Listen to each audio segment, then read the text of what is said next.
So in the same way as a muddy, turbulent pool quiets itself when left alone, you have to know how to leave your mind alone. It will quiet itself.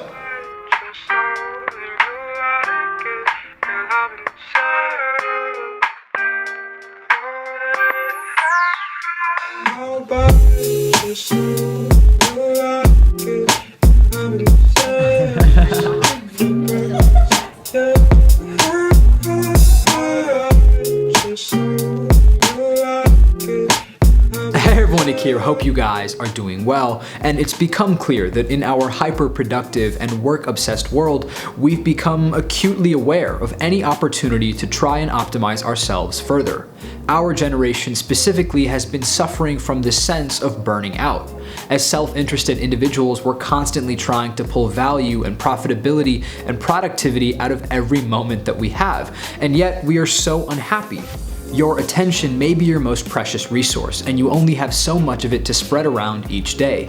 Work and social obligations will demand much of it, and it's easy to occupy whatever's left with one stimuli or another. Unfortunately, it also sheds light on a distressing conclusion. Our quest to optimize our lives will never slow down, let alone stop. If anything, it's only going to accelerate.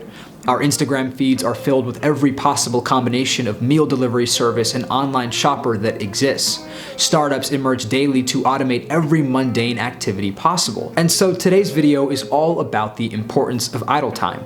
I'll be referencing scientific studies, personal experience, and much more to prove that idle time is hugely important in our lives because 1, it can help generate more purpose and meaning in the way we approach our activities, and 2, help prevent robotic and mundane tendencies that our technology and very, very fast digital lives are quickly creating.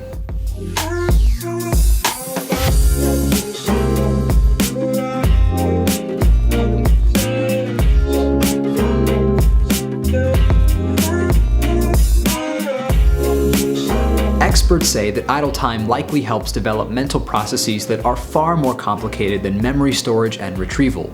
These deeper reflective states, where you make meaning of what's going on and connect it to yourself and your identity, will tie your knowledge together into these coherent narratives. And it's such processes that only happen when you're not focused on some fast-paced, in-the-moment activity. When your brain is bombarded with too much information and activity, it can really struggle to generate purposefulness, fulfillment, and meaning in your own life. Too much of this can leave you feeling aimless and make you feel stuck in this feed-me stimulation loop that results in markedly higher levels of anxiety, depression, and general unhappiness. Mental idle time, meanwhile, seems to facilitate creativity and problem solving. Mind wandering will foster a particular kind of productivity, and you'll find that your aha moments often come when your mind is free to roam. Many people find it difficult or stressful to do absolutely nothing, and while a wandering mind can slip into some unhelpful and unhealthy states of rumination, that doesn't mean that blocking these thoughts with constant distraction is the way to go.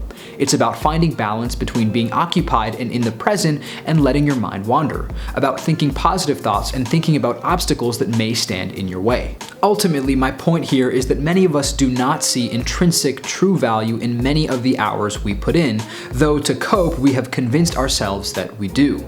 It's because the rules of the game we play dictate that working these hours and outworking everybody else is our dominant strategy for success. When we see long weekends and think work before play, or when we see Friday nights and think sleep before fun, when we see escalators as accelerators and not as opportunities to just take a second and relax. Idle time is a powerful and productive way to spend your hours, and you should never judge the quality of your day simply because of the number of boxes you checked or the number of assignments you turned in.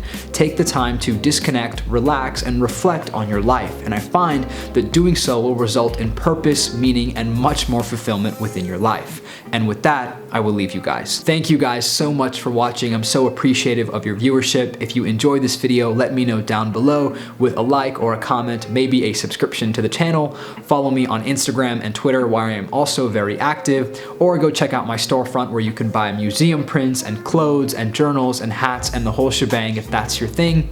Most importantly, and as always, I will catch you guys in the next one.